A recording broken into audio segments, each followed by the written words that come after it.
My name is Chad. I am a student at a university in New York. I just moved to a studio apartment and needed some furniture. I found a guy on Craigslist that wanted to desperately get rid of his things at super cheap prices, so I went to check it out. He sold things in bulk to get rid of as much as possible. I bought a small table and it came with a bunch of other random things. Some of it I gave away and some I kept. An old wooden box caught my attention. It was locked and out of curiosity, I kept it. I had to force open the lid with a screwdriver and inside I found some old pictures.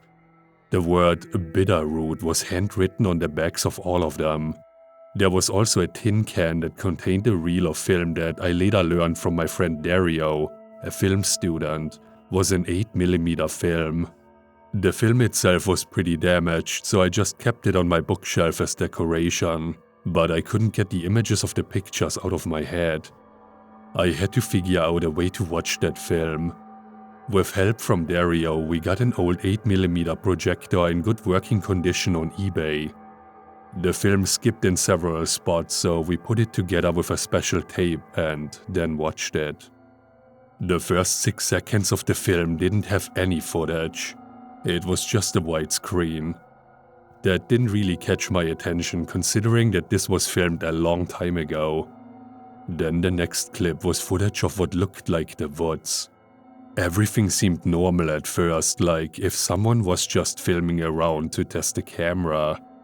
It was like this for about 45 seconds until the next clip, which was still footage in the woods. There was what looked like an old mini castle. It then twitched to the next clip of what looked like a man wearing a long cloak walking towards the building. It was filmed from far away, like if the filmer was spying on the man. The filmer later managed to get inside of the building. The first 30 seconds of the film was just touring inside the building and then again showing the next clip of the man in a room, although it wasn't an ordinary room. The room was very dirty, and then the man was sitting on a chair at a table with a bowl. He was stirring it like a witch stirring a cauldron. On the ground next to him was a bag that was about 5 to 6 feet long. The man was poking it with a long stick.